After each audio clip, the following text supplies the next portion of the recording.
I have a real treat for all of you today, which is to bring to you my friend and colleague. And we were sort of joking before we got on. It's been a minute since we have had a chance to get together. So my guest today, Annmarie Bhola, who is a fellow engineer and fellow traveler in the technical space. And I thought she would be a great person to bring on to talk about this today. And as I was sharing with her, this is a little bit of a passion project for me. I lost a good friend of mine not even a week ago, who was 49 years old. He was an educator. My friend Matthew was just a light for anyone who knew him. And as an elementary school principal, he would send his students off every morning with the charge of ask a good question, learn something new, and be kind, which I think is something we can all learn to bring a little bit more into the world. We all need it. And so I thought I would start to get some friends and family and colleagues together to just sort of have a little quick conversation about these things. So, Annmarie, why don't you tell everyone a little bit about yourself? And I know you've got a book that just came out, and we can talk about that as well. So I'll turn it over to you. So my first of all, thank you. Thank you, Michael. This is great. Great opportunity to share and to just even connect, right? My I own a company called Enhanced Building Solutions. We create site-specific training videos of mechanical systems. And so it's really like a lot of people don't even really understand what that means because it was something that was created in the industry. It didn't exist before, but it was something where I saw a need and I wanted to do something about it. Everyone around me got sick and tired of hearing me complain about how the turnover after construction with all of the major mechanical equipment was being delivered and handed over to the operational staff. And, I wanted to do something about that. So I did that. My journey over the, last couple of years, uh, which, you know, it's since the pandemic, a lot of things have changed. And I think a lot of people are getting to a point where they just have to, redirect, pivot, as some people call it. So Yep. yeah, I'm on a interesting journey right now, and I'm just waiting to see where it goes. Excellent. Well, I love it. You and I have had these kinds of conversations throughout the years, so let's just sort of dive right in. So, from right the first piece, right, the sort of ask piece, um, and I am a coach, so fundamentally, I live in a space of being curious and asking questions. So, um, for you, what is a good question that you have asked, or a good question that has been asked of you? Well, this kind of ties back into um, where I'm at right now. Because one thing that I do mention in the book is about my health crisis, which in 2011, I was diagnosed with cancer. And that was an interesting time because I call it a forced pause. I was forced to stop and really evaluate my life. And one of the things that happened after I went through all my stages of, excuse me, after I went through all my stages of grief, and finally getting to that acceptance stage, a friend asked a question and it really, really had me thinking. And the question was, if you had to write your eulogy, what would it say? And that really had me look at my life and reflect on so much. And it wasn't about like who I am at the moment, right? Because I think at any given moment, we have to look at where we are um, as far as growth and progress. And it came down to who do I want to be? And I started writing those things out. And, after, I shared it with a friend. He said, all right, well, now live it. And that's what I did, and part of all the things that has happened since has been really around that you know, they say, I don't want to butcher the quote, but people at the end of the day will remember how you made them feel, right? And when you look at that, we all have the opportunity through interactions, through conversations, through coaching, which, I now do. Um, what is the impact that you want to leave on others? Yeah. And I so, think yeah, it is great. And I think, thank you. And I think that it is, we sometimes lose sight of that, right? We get so involved in our day-to-day work that we fail to sort of pick up our heads and sort of figure out where we're going and where we want to go and how are we getting there. So I think that that's a powerful question to remember. So, and then the second piece is, what is something new that you have learned or something that you still would like to learn? well, um, part of just even, I can't tell you how scared I was to even share certain things. And I didn't share too much, more so because my goal was to make whatever it is that I was doing digestible for whoever, you know, but it's understanding vulnerability and pattern recognition in my life. And Yeah, I think that just going through the process of writing out your moments throughout the things that you've learned, the lessons that you've learned, right? Looking at every life event as an opportunity to learn, it made me look at it from a pattern perspective. And in looking at the patterns, you learn.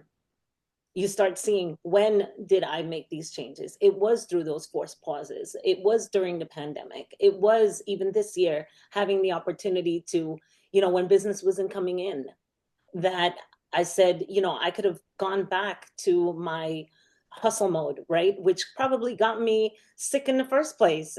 Um, and I could have gone from that scarcity mentality, but then I said, no, I have to really think of this as what could come out of this time.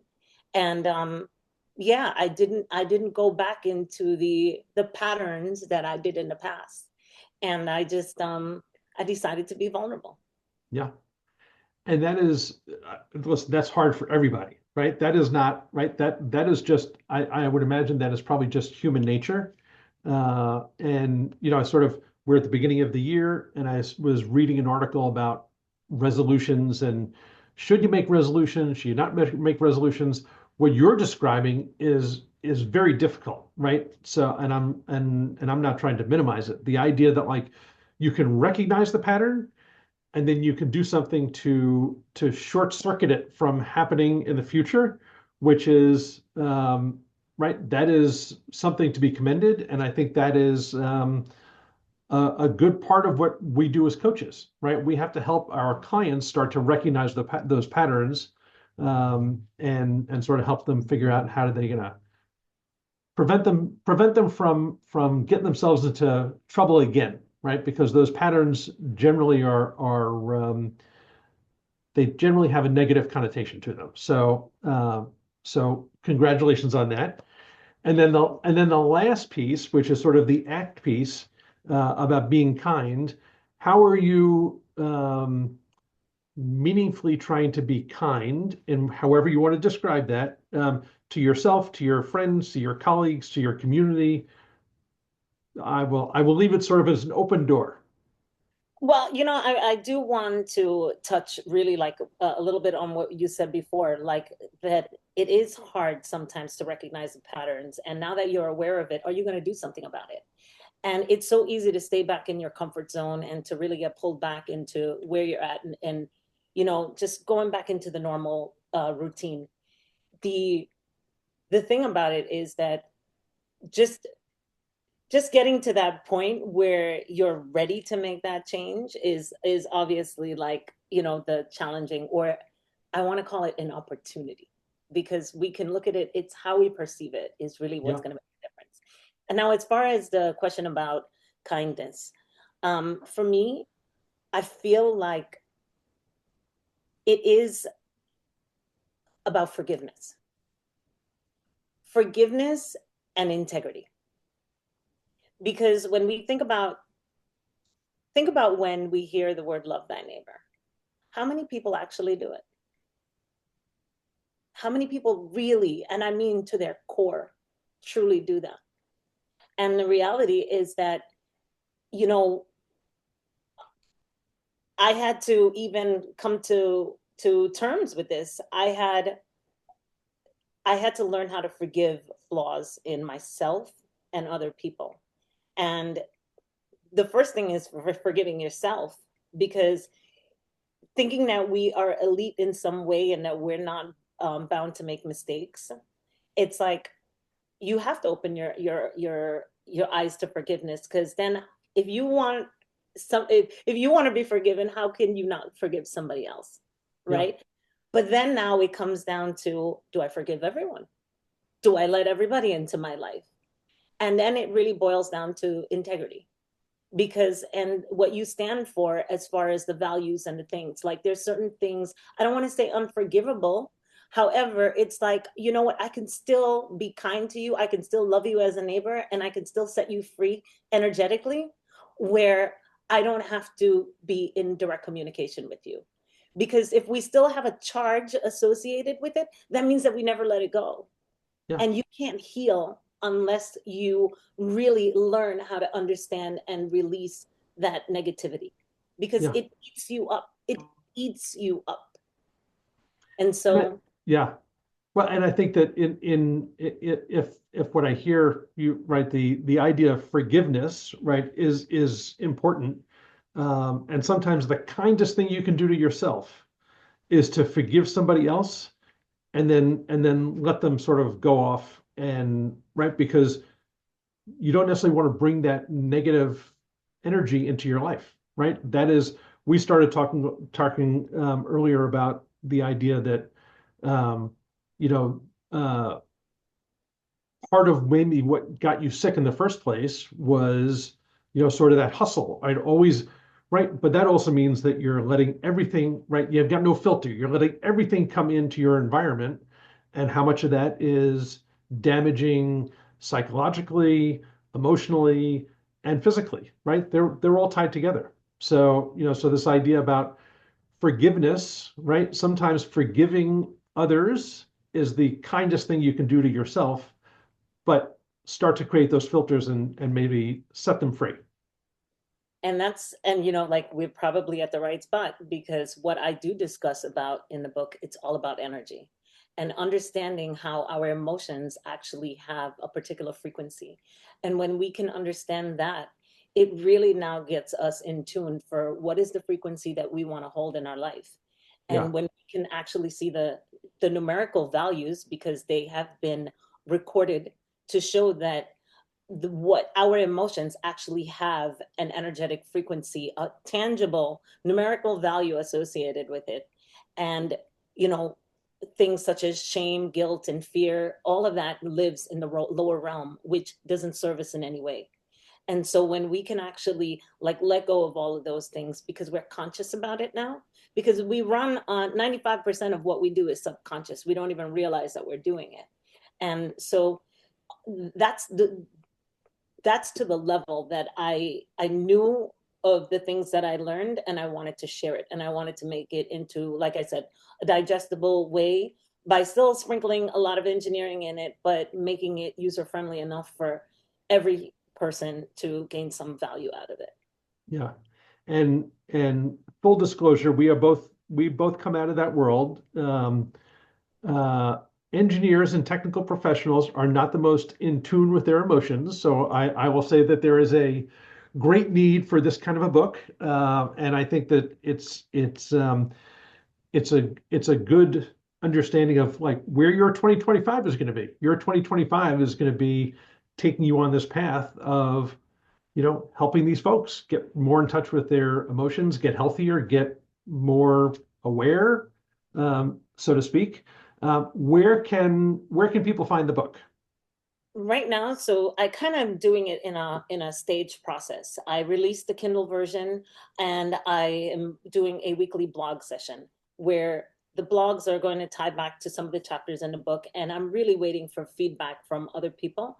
And so I've already started getting some, which is great. And through that feedback, it's now to create like a revised version, if anything, or just even use it as a opportunity to have conversations with other people, because now they can reference certain things, but now elaborate and go more deeper into it, because there is so much science and research that now shows how our emotions are directly affected by our health conditions. And for so long, like you said, engineers, like I didn't know what it was to be vulnerable for a really long time. And especially working in a male dominated industry and pushing through. And again, if you even talk anything about woo woo, or everybody looks at you like you have four heads.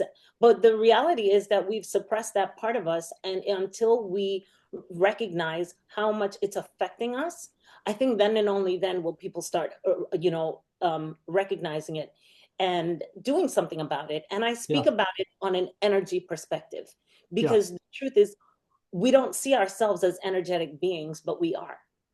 Yeah. And so when people can see that, that will open up a whole new world, I believe. Yeah. And it's hard, right? It's a little bit of an uphill battle, right? To get folks to buy into some of the connections to these things. And listen, we come out of the engineering and construction space. We have a terrible uh, issue in our industry in terms of suicide, of Sickness, substance abuse, substance use, depression, right? Everything that goes along with it. And that is, right, that's just the, right, that's the tail wagging the dog, right? That's the end result of not dealing with some of the emotional undercurrents that are happening. They're there, right? We just have to help people um, uncover some of this in a less challenging, less scary way. less invasive. And the way that I look at it, and what I say in the book is align. When we now become into, when we get into alignment, the reality is that I noticed that I was saying one thing and I was doing something else. And the more that we start actually coming closer to the things that we say and the things that we do, that alignment starts creating miracles in our life, Yeah. because we start feeling healthy, we start feeling more energized, we start feeling just good in a different way. Again, like what forgiveness and gratitude and all of those things can do, like that in itself is like pure, self-medication, I can say. Yeah. And for me, meditation has been like, it has been golden, because where the noise and the chatter of everything and like rushing and the hustling, where we slow down, that has been the most calming thing ever. So Well, we could talk about this for a very long time. And I so appreciate you willing to hop on for a few minutes and talk about this, because I think it's great lessons. I will make sure that when we drop this interview, we will connect you to it, so people can learn more about the book. You'll send me some information so I can link that as well, and because I think it's a good message for everybody, not just engineers. So thank you for your time. I so truly appreciate it. For thank this you. this little bit of a project, I have no idea. I you think this little bit of a project may end up being more than just a little bit of a project, but we'll see. So thank you.